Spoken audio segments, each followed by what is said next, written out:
I'm Chris Edwards with Tennis Warehouse. We're here with Maria Sharapova. Now, Maria had an excellent start to the year. And then last year, in fact, finalists in Australia this year took the title. Is there anything you do differently in the off-season that gives you an advantage coming in right at the beginning of the year?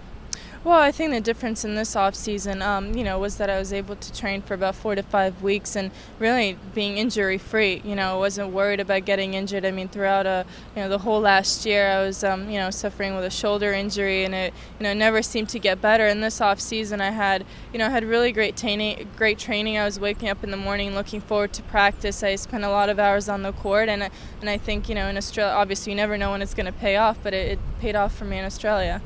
And then have you adjusted your training a lot to help you, to keep you injury-free in the future?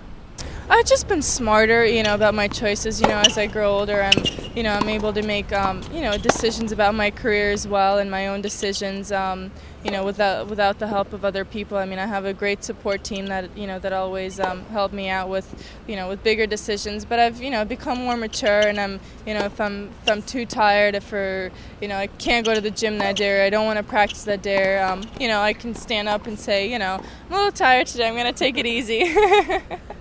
Now, you're obviously a very glamorous individual, and as juniors out there, they look at pros as it's a very glamorous lifestyle. What's some of the less glamorous aspects, the tougher parts of the tour? What is tougher for you being a professional athlete?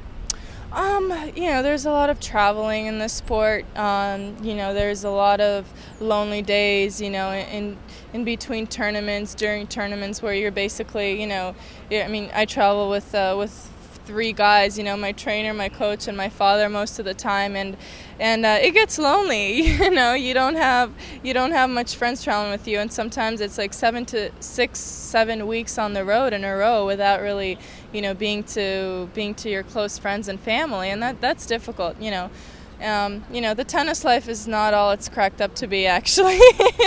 But it is rewarding when it's Saturday or Sunday and you're holding up that trophy and you're like, I don't care how boring this week was, I have the trophy, and it's been a great week.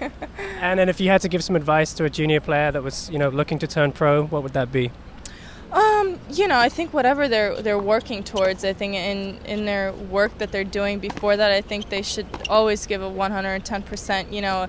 I think regret is a terrible word that they don't want to use, later in their career. They don't want to look back and say, I regretted that I didn't work hard enough, or I didn't do this. And, that's what I think of when I want to push myself a little bit. I just want to maybe add that 5% to make sure that when I lose a match the next time, I don't look back and say, oh, maybe if I did train a little bit more, that would have helped me win.